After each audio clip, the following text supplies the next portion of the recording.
Radhe guys, स्वागत है आप सबका मेरे YouTube चैनल जिसका नाम है श्रीजी। आज जिस टॉपिक पर मैं आपसे बात करूंगी वो है पुटपाक और विडालिका। बस ये दो आपकी रह गई हैं, बाकी सब आपका हो चुका है। ठीक है। पुटपाक विधि कर्म भेद से पुटपाक विधि के 3 भेद होते हैं। कौन कौन से होते हैं? स्नेहन कर्म होता है, लेखन कर्म होता है और रोपण कर्म होता है।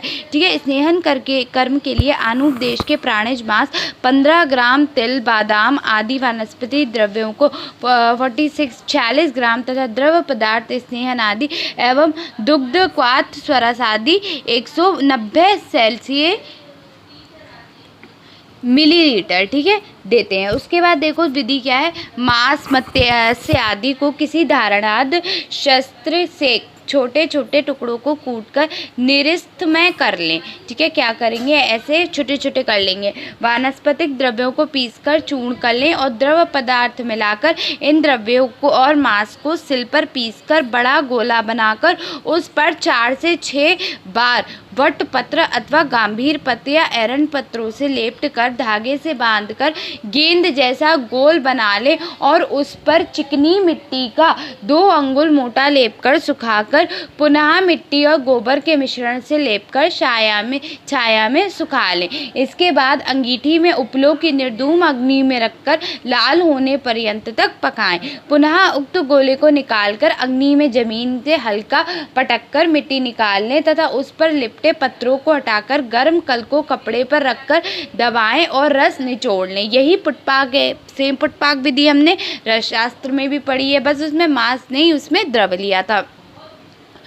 ठीक है। जैसे वट के पत्रों वगैरह जिसका भी निकालना था हमने उसका लिया था। ठीक है। वट नहीं, कौन से पत्र थे भूल गई हूँ मैं, उसके पत्रों का निकाला था।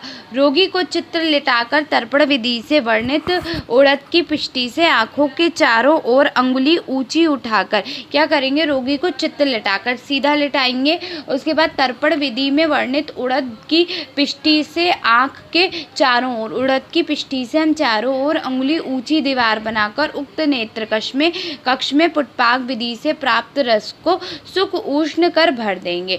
स्नेहन कार्य के लिए 200 गिनती या चुटकी बजाने तक हम क्या करेंगे? उसे धारण करेंगे।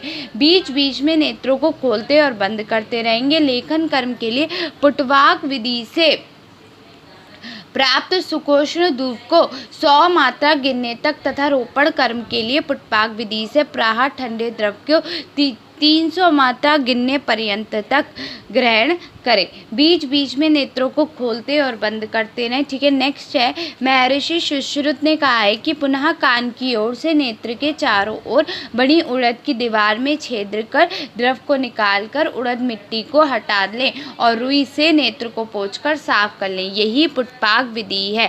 बांगभट्ट में ने क्या क्या है? तीक्ष्ण अंजन की वर्ती 1 मटर प्रमाण में अंजन लगाएं। रसक्रिया 1 बिनर नहीं, सॉरी ये तो उसकी है आपकी अंजन विधि की। सॉरी। आचार्य शारंगधर ने कहा है पुटपाक विधि के संदर्भ में और भी विस्तार बताए कि अत्यंत अगर रूक्ष नेत्र है तो हम स्नेहन करेंगे, अत्यंत स्निग्ध नेत्र है तो लेखन करेंगे, और अगर पित्त रक्त दोष दूषित व्रण से युक्त नेत्र रोग है तो दृष्टि को बढ़ाने के लिए रोपण पुटपाक करेंगे। ठीक है। ये 3 प्रकार के पुटपाक हो गए। अब है अंजन विधि। सलाई या अंगुली से नेत्रों में औषध लगाने की क्रिया को अंजन कहते हैं। अंजन के भेद। कल्पना भेद से अंजन के 3 प्रकार होते हैं। कौन कौन से? गुटिका, चूर्ण और रसक्रिया। ठीक है। गुटिका क्या होता है? महर्षि सुश्रुत ने कर्म भेद से अंजन के 3 प्रकार बताए हैं। आचार्य बांगभट्ट ने अंजन के 4 प्रकार बताए हैं। ठीक है। आचार्य सुश्रुत के मत का स्नेहन का प्रसादन में अंतर्भाव मानना चाहिए। वृद्ध भागवत ने अंजन के 2 भेद बताए हैं, तीक्ष्ण अंजन और मृदु अंजन।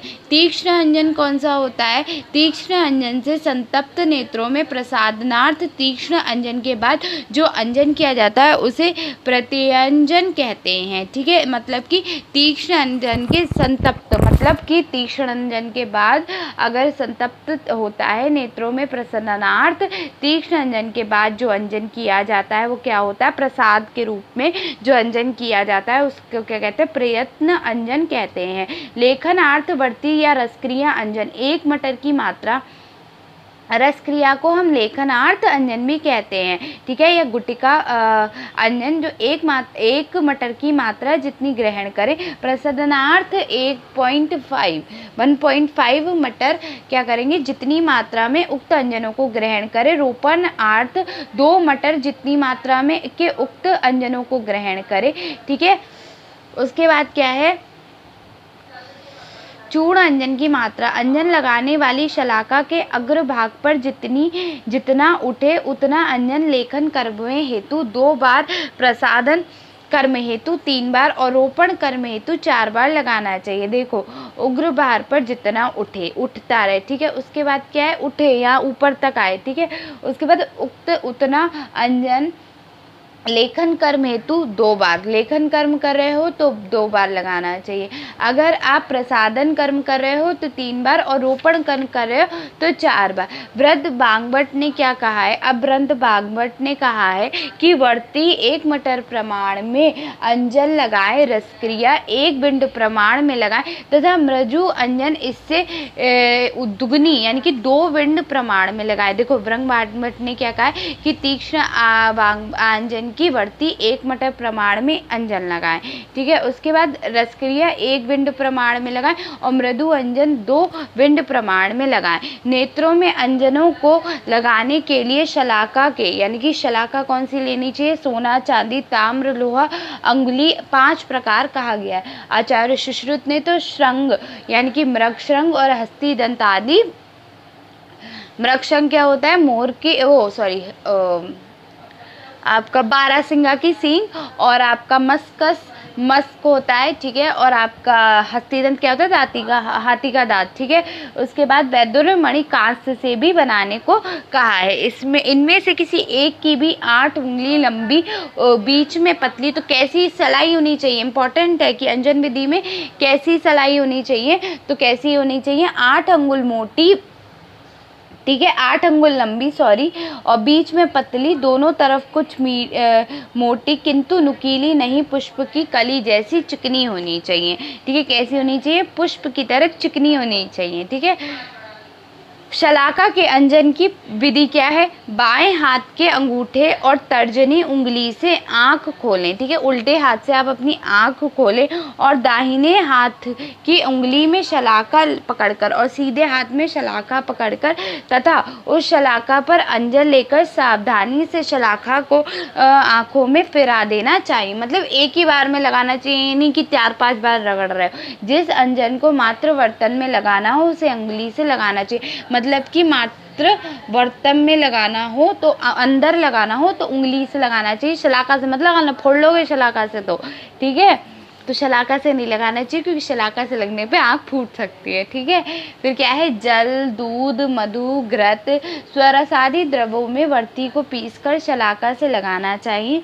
रस क्रिया, मलहर आदि को शलाका एवं अंगुली से लगाना चाहिए। अंजन के प्रतिकूल रोगी थके हुए, रोते हुए, डरे हुए, शराब पिए हुए, नवज्वर पीड़ित, अजीर्ण युक्त और मलमूत्र आदि के वेग को रोके हुए व्यक्ति को अंजन नहीं लगाना चाहिए। संहिता ग्रंथों में कवल ग्रह और गंडूश 2 ऐसे शब्द प्रचलित ठीक है, इतना ही है। अब कवल ग्रह और गंडूश और प्रतिसारण, ये कौन सी विधि है, ये तीनों आपकी कौन सी विधि है, ये तीनों आपकी मुख्य रोगों की चिकित्सा है। इसकी हम क्या बात करेंगे, नेक्स्ट वीडियो में बात करेंगे। आज के लिए इतना ही। मैं भूल गई थी कि आज के लिए ये वीडियो रह गई थी, ठीक है, ये वीडियो रह गई थी तो इसलिए ये गलती से मेरे मुंह से निकल गया था। I am sorry and thank you, आपने इसके लिए टाइम दिया। ओके।